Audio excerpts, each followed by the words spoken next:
ক্রেতা মণ্ডলী, আপনাদের জানাই শুভেচ্ছা ও অভিনন্দন। কুলসুর বাজারে শফিকুল ভাইয়ের চটপটি এগু ফুচকা হাউসে আপনাদের জানাই আমন্ত্রণ। দোকান খোলার সময় বিকাল 4:30 ও বন্ধ করার সময় রাত 11টায়। কম বেশি হতে পারে আধা ঘন্টা বা 30 মিনিট।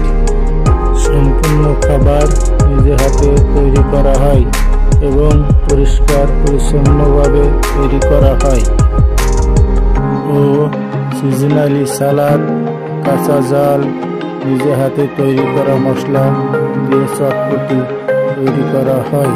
ক্রেতা মণ্ডলী, আপনাদের রুচিসম্মতভাবে খাবার পরিবেশন করা হয়। আপনাদের যদি আমার এই ভিডিও ভালো লাগে থাকে তবে লাইক, শেয়ার, কমেন্ট করবেন।